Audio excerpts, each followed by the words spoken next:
Bom dia a todos. Meu nome é Luiz Augusto Castro Neves e eu estou do Conselho Empresarial Brasil-China. Enfim, eu gostaria de apresentar, digamos assim, mais uma estratégia, a possibilidade de uma estratégia do Brasil em relação à China, que, como o Ross Miller assinalou aqui, é hoje o nosso principal parceiro comercial e o nosso principal investidor externo.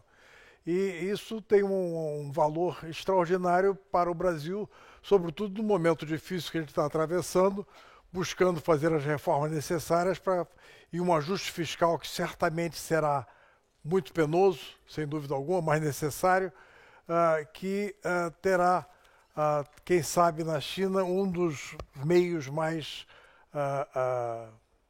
factíveis para ajudar nessa nossa transição. A primeira constatação é sobre a economia chinesa. A China continuará crescendo mais rapidamente que a economia mundial. Todos falam, digamos assim, de que a crise mundial a partir de 2008 levou a uma diminuição do crescimento da atividade econômica no mundo como um todo. Isso é verdade. A China, que crescia a 12, 13% ao ano, passou a crescer a 6, 7%. Mas ainda assim é o dobro da média da economia mundial. E, portanto, a demanda externa, por sua vez, representará um papel fundamental, central, para viabilizar a retomada de crescimento da economia brasileira. Como eu mencionei aqui, nós estamos às voltas com o ajuste fiscal, nós estamos às voltas com uma série de reformas que são complicadas, como, por exemplo, a reforma da Previdência, que aí está. E, em função disso, e dada também a baixa propensão para poupar da economia brasileira, não é de se esperar que, por meios próprios, a gente possa retomar o crescimento em bases significativas, que permitam, digamos assim, uma decolagem da economia brasileira. Então, nesse sentido, a demanda externa vai representar um papel fundamental para a retomada do crescimento da economia brasileira. E quando a gente fala em demanda externa, fala obviamente da economia chinesa, que está crescendo, como eu já disse, ao dobro da média da economia mundial. No momento, nós estamos vendo na China um fenômeno importante, que é a mudança da estratégia de crescimento, a mudança de modelo. O modelo chinês sempre foi baseado em poupança, investimento e exportações. As exportações, o comércio exterior era um carro-chefe da economia chinesa. Hoje em dia, o que a gente vê, inclusive em função do próprio desempenho da economia mundial, é os chineses voltados para o modelo baseado na expansão do consumo e do mercado interno. Essa mudança de modelo chinês abre uma série de novas janelas de oportunidades para a economia brasileira, para a relação econômica Brasil-China. O grande problema que nós temos do nosso lado, e já virou um lugar comum dizer que toda vez que a gente tem encontro com os chineses para negociar alguma coisa, nós temos uma noção muito clara de que os chineses sabem exatamente aquilo que eles querem do Brasil. E, por outro lado, infelizmente, não temos uma noção clara de saber o que nós queremos da China, além dos ganhos de curto prazo, aproveitando a demanda chinesa por commodities, por soja, por petróleo, por minério de ferro. Então, o problema que falta do lado brasileiro é um pouco ter um olhar de longo prazo para as relações com a China. Quer dizer, já que a demanda externa representa viabiliza um crescimento significativo da economia brasileira, enfim, do nosso ponto de vista, a política econômica chinesa, a política exterior chinesa, vai possibilitar, dependendo da gente, de amplos espaços, a criação de amplos espaços para o desenvolvimento das parcerias bilaterais. Isso depende muito da nossa relação com a China, depende muito de nós sermos capazes de fazer o nosso dever de casa. Quer dizer, há um cenário propício a empreendimentos conjuntos. Há uma demanda chinesa que é muito bem, digamos assim, exemplificada pelo desempenho do comércio exterior chinês ao longo dos últimos anos, em que a China deu um salto para virar o nosso principal parceiro comercial, nosso principal investidor, e estrangeiro. E resta saber em que medida nós conseguiremos aproveitar essa janela de oportunidade e transformá-la num veículo importante para o crescimento econômico do brasileiro enfim, a retomada do crescimento, que é a forma de dar, digamos assim, sustentabilidade e estabilidade ao ajuste das contas brasileiras e a marcha do Brasil para o seu desenvolvimento econômico. O Brasil tem se beneficiado, evidentemente, pelas transformações geopolíticas havidas no mundo e provocadas pela ascensão da China, e pode se beneficiar ainda mais. Isto porque hoje, digamos assim, o Brasil tem na China o seu principal motor de crescimento. Não fosse a China, a recessão no Brasil certamente seria muito mais grave do que o foi. Teve um ano em que foi o papel da China na economia brasileira que permitiu que não houvesse um crescimento negativo. Nós, no CBC, que procuramos avaliar, estudar a economia chinesa, estudar o desempenho da economia chinesa do ponto de vista do que seriam as empresas brasileiras, nós achamos que nós precisamos refletir melhor sobre o peso e a importância que é a nossa parceria com a China, dentro de uma visão estratégica. E, nesse sentido, temos que pensar em outras formas de cooperação, além dos atuais fluxos de comércio e investimentos que colocam a parceria Brasil-China num universo estritamente econômico-comercial. Nesse sentido, a coordenação do lado brasileiro é fundamental e é algo que nós deixamos muito a desejar.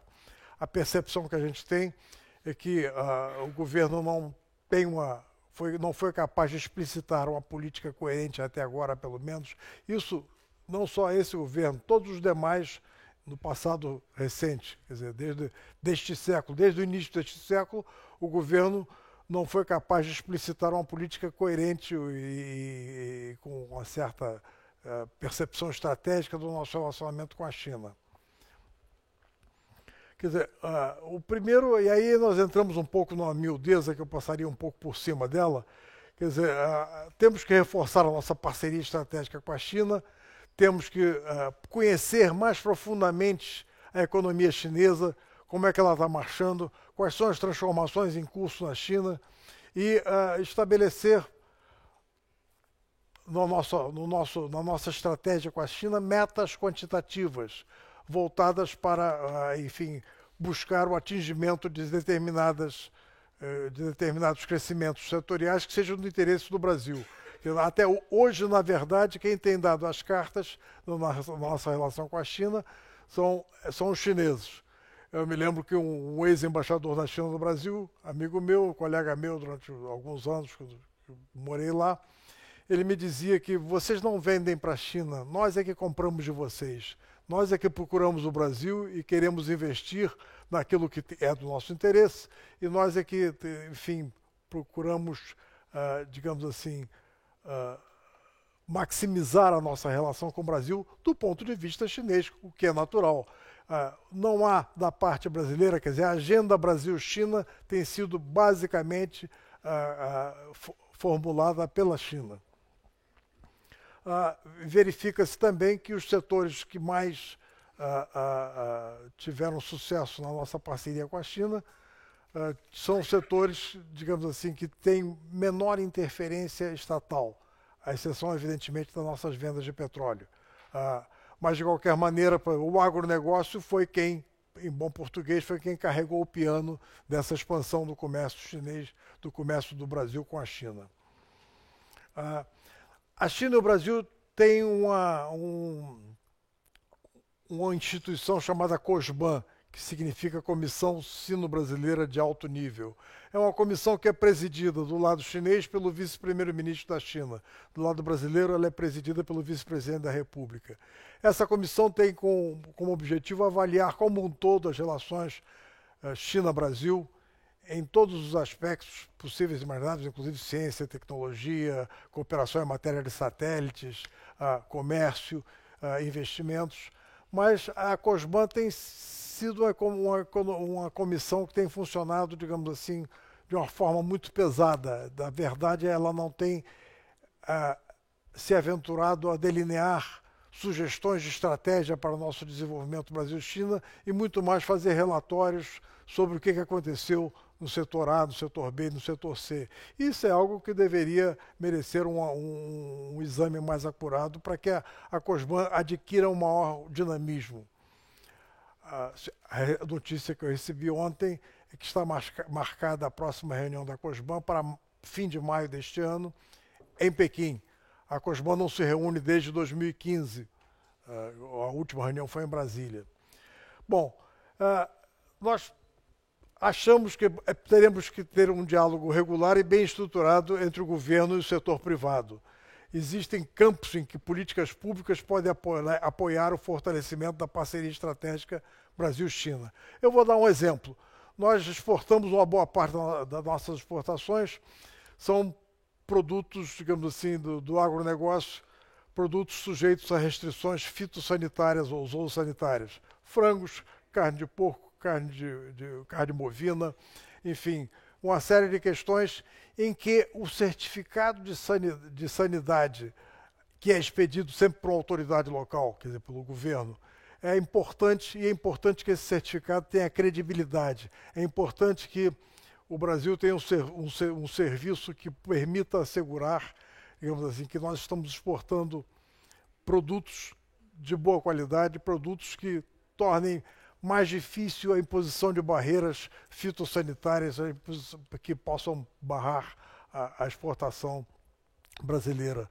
Nós vimos isso recentemente, a imposição de barreiras por parte de países árabes e por parte da China, a exportação de frango, mais com razões, digamos assim, negociais e políticas do que propriamente razões técnicas fitossanitárias. Mas, de qualquer maneira, a credibilidade do ambiente regulatório brasileiro tem que ser fundamental. Credibilidade, simplicidade e clareza do ambiente regulatório brasileiro tem que ser fundamental se nós queremos ser um ator importante no comércio internacional e, em particular, em relação ao nosso principal parceiro, que é a China. Enfim, devemos delinear, digamos assim, nessa estratégia, metas quantitativas, uma espécie de plano de ação conjunta e uma capacidade de fazer o monitoramento desse desempenho das nossas relações com a China, e, através do estabelecimento, a forma mais fácil de o fazer é o estabelecimento de metas quantitativas.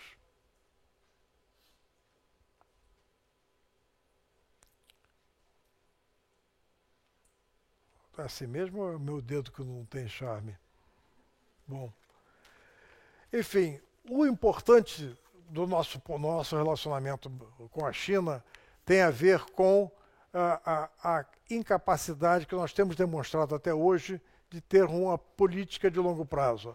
A China estabeleceu uma série de programas voltados, por exemplo, para 2025, que é o programa Made in China, em que eles vão ter, digamos assim, uma agregação de valor à sua produção.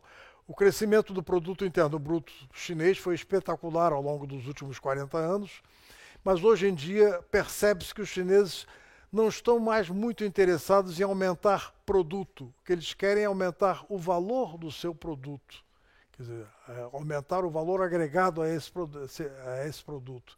E isso significa pesados investimentos em tecnologia, pesados investimentos em matérias de gestão, aumento da produtividade, da competitividade do produto chinês, para transformar a sociedade chinesa numa sociedade, como eles próprios dizem, moderadamente próspera, já ao final da próxima década.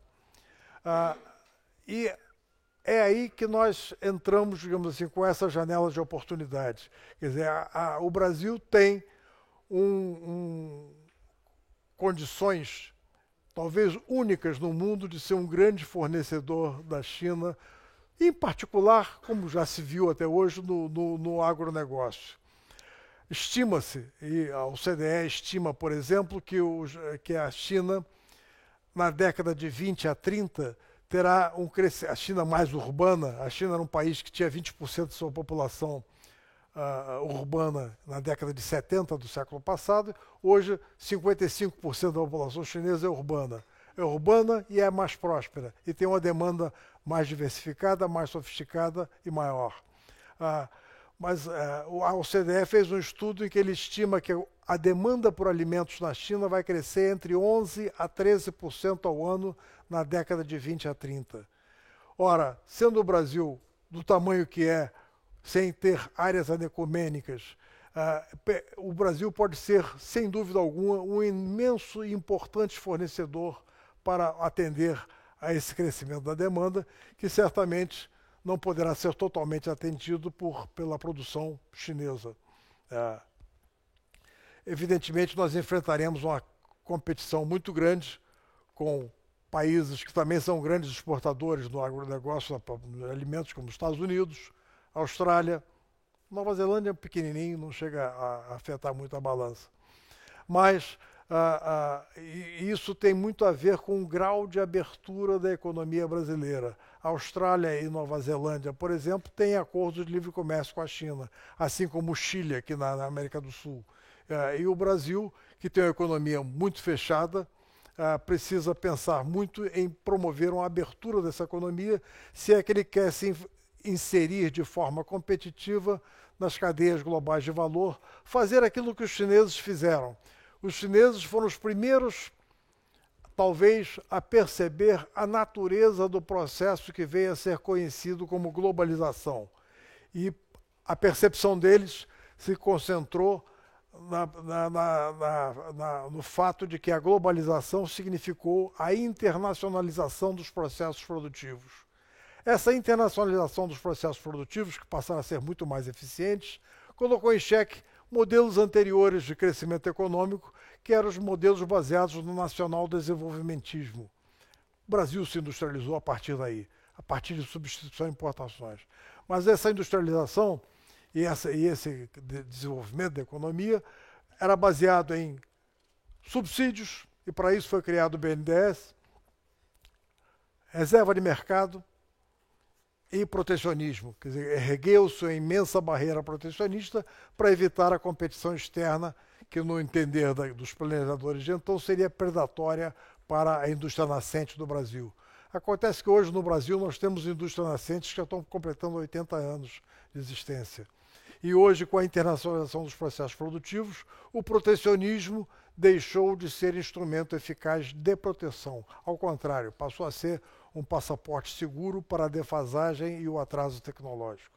Então, nessa questão das nossas relações com a China, isso coloca em evidência, explicita, digamos assim, uma série de questões da própria forma de o Brasil encarar a sua necessidade, o seu crescimento econômico, da própria forma, do próprio modelo de desenvolvimento que o Brasil quer seguir. E tem a ver muito mais também, quer dizer, essa nossa relação com a China tem a ver muito mais com a própria inserção do Brasil na economia mundial, inserção do Brasil no sistema internacional.